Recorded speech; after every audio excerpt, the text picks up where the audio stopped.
And good evening, this is Quintus Curtius, and welcome back to Fortress of the Mind podcast.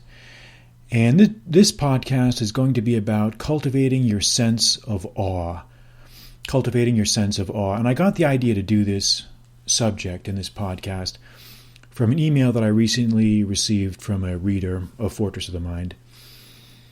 And I like this email because it brings out a lot of the questions that I get from young guys who are trying to basically find their way in their world, and they don't have a lot of guidance, and they're not really being provided a lot of guidance from their instructors or from their peers or parents or any of the older guys that they know. And it's, when I read things like this, it kind of makes me sad in some ways, because it just is a reminder to me just how badly I think that our society has let down younger men, and by not training them and just by essentially abandoning them to the rapacity of the modern media age, where they get nothing but negative inputs and advice on how not to be a man.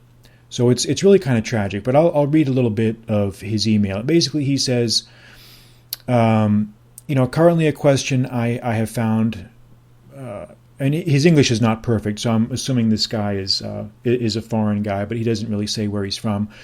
But he says, currently a question I have found myself pondering is the subject: have younger males lost their sense of drive, motivation, or flame? I see it more and more in the use of social media, the gossiping like women, no self-motivation to do something more than just coast along in life. And then he also talks about, is this something that's happened to us at an early age? He says, I grew up in a traditional family. I had both good and bad from his traditional background and from his current Western background. And he's basically comes to the conclusion, he says, is there anything I can do to cultivate passion and drive? Is this just something intrinsic that someone has within themselves? Or is this something that can be learned and acquired through practice of certain habits and things like that? So this is one of these very, very broad questions, and we could spend hours answering it and pondering it and going through it, because essentially he's touching on basically what is the plight of all of us, all modern man, because no one really has the answers to this. Anyone who says that they have all the answers to these questions is either deluding themselves or deluding you. But I think what we can try to do, and what I've tried to do in my writings, is pick out certain facets of the male experience that need to be discussed. Pick out certain learning points, pick out certain moral points and ethical points, and try to emphasize those. And for some reason, when I was reading this email, the thing that came to mind to me the most was something I read in this. I just finished a recent biography of Albert Einstein, very, very good biography. And what the author talked about, his name was Walter Isaacson, he talked about that all great men, all great thinkers have within them what I would call a sense of awe, A-W-E, awe, a sense of awe. And this is something that we find from the greatest scientists who ponder the nature of the universe, down to the literary types, the poets who maybe try to pick out the universes that can be found in a blade of grass or a tree trunk or a porcupine or whatever, the types of things that they write about. The sense of awe, and I would agree with that, and I tied that into this email that I got. For some reason, I think that the biggest thing that I think a young guy can try to cultivate, or one of the biggest things anyway, in his mental conditioning, is the sense of awe at the universe, or the sense of awe at things in general. The sense of wonder. I guess it comes down to an idealistic sense, and that seems to be the one thing that's lacking that I see in a lot of young guys today. Everybody, and a lot of it's not their fault, because I think all of us nowadays are so plugged in and are on such program mode that we rarely have time to stop and smell the roses, to really ponder what we see around us, to really appreciate the beauty that's in, a drop of water or a blade of grass or whatever. And, you can say, oh, yeah, well, that's, Quintus, that's just bullshit. I don't care about that. But yeah, and you can say that. That's fine. But you'd be wrong. And I'll tell you why you're wrong. Because it's just that sense of idealism. It's just that sense, that spirit of inquisitiveness, of curiosity, is what drives men to do great things. It's easy to put others down. It's easy to say someone's being a fool, or someone is delusional, or someone is not living in quote-unquote reality. But it's those quirky individuals that cause all the rest of us to step outside of our comfort zone and to question things that we might never have questioned.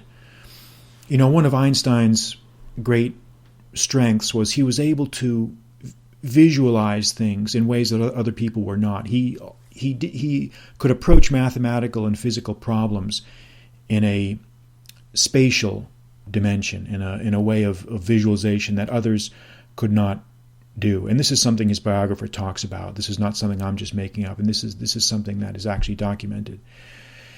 And I think this is the kind of thing that really made him great in many ways. He never lost his sense of awe. And this was one of the reasons why he could never bring himself to accept the reality of quantum physics and quantum theory, was that he felt deeply disturbed by the fact that there might be randomness lurking at the heart of things in the universe. He could never quite accept that. For him, this sense of awe that he had, this sense of grandeur of the universe's grand design, there always had to be some sort of determinism to it. There had to be some causality. There had to be the idea that things existed independently of whether we viewed them or not, which is what quantum mechanics tells us is true, that in some ways things do not really have an independent existence in many ways until we observe them. In any case, I don't want to get into a physical discussion of that, but the point is the sense of awe. He never lost that sense of awe. And a lot of the things that I've written about in some of my books have been discussions of the careers of great scientists or men of medicine or law or any great endeavor. And all of these guys had that same sense of wonder at the world, at the universe, a sense of awe. And the great poets also had it too.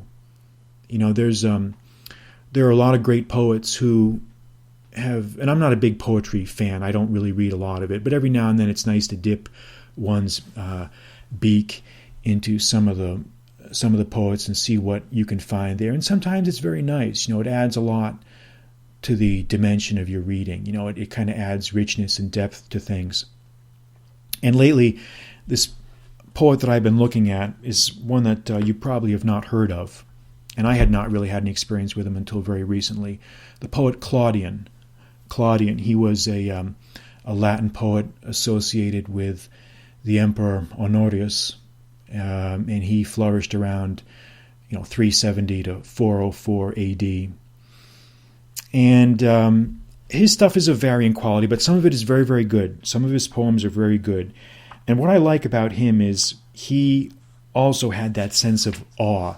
He had the power to take, in very, very elegant Latin verse, he could take an animal as simple and as humble as a porcupine and write a very, very nice poem about the porcupine. And you might think, okay, what is there to talk about? Well, there's a lot to talk about.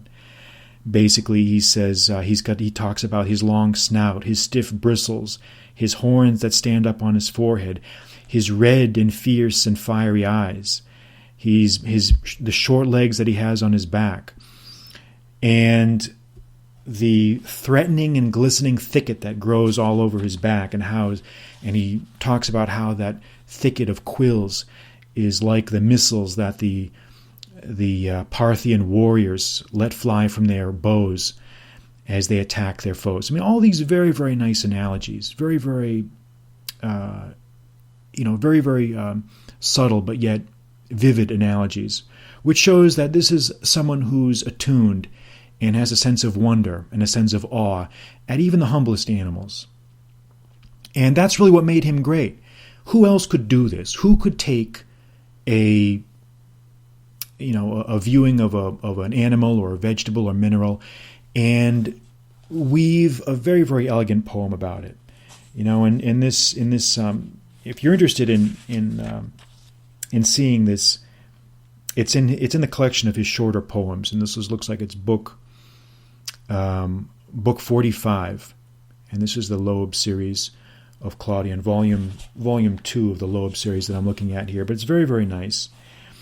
And another one of his poems that I think that showcases Claudian's sense of awe at the world is another shorter poem, and this one is about. It's just an incredible poem. The title is De Cristallo cui aqua inerat, which means basically on a crystal that's enclosing a drop of water. And this is a poem that's about an ice crystal, and it hasn't frozen completely. There is a drop or a couple drops of water inside this large ice crystal, and the poet goes through all this detail about how it's a freak of winter, and it's a jewel in the crown of nature, and safely hidden away inside it is like a hidden spring in a stream, and how children love to handle it, and all these very, very nice analogies, which paints a very, very vivid picture. But it triggers the people that would read these poems.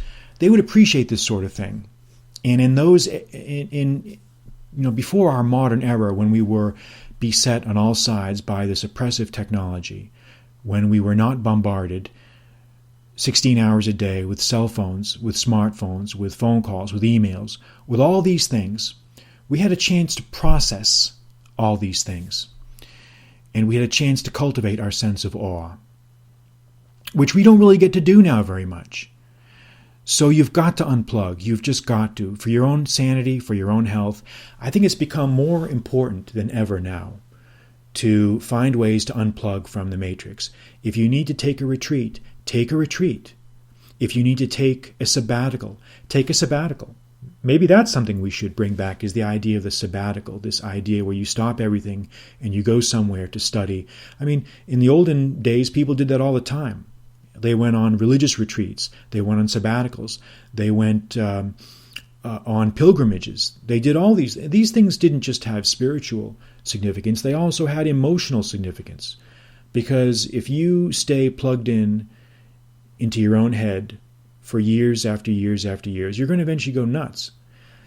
So you've got to find ways of breaking out of that routine and cultivating that sense of awe. So if I saw this, and this guy that wrote me the email, his name was Will, Will. When he talks about have young guys lost their sense of drive, motivation, or flame, yes and no. I mean, it's not really their fault. I think they're certainly very different from younger guys, of obviously, 30, 40, 50 years ago. Is it their fault? No, not really. I mean, everyone is a product of the environment that they grow up in. Everyone is essentially doing the best they can to try to survive in the world that they found themselves thrust into. And the younger guys are no exception. It's not their fault. I just think that they really are suffering for the fact there are no mentors, there are no role models. I can't tell you how many emails I've gotten just from guys that have just said, I never really had any interest in the classics, or I never had any interest in these old historical topics until you somehow put it in a framework that made it accessible and understandable for me and made it engaging and relevant. And to me, that's maybe the highest compliment that I can get, is by triggering those latent interests that people will have in these subjects. So anyway, the gist of what I'm trying to get at is cultivate your sense of awe. Never lose that. And I think all creative people share that in common, like I said at the beginning of this podcast. All creative people share it, whether they're scientists, scholars, poets, religious leaders, whatever. You've got to have a sense of idealistic wonder at the world.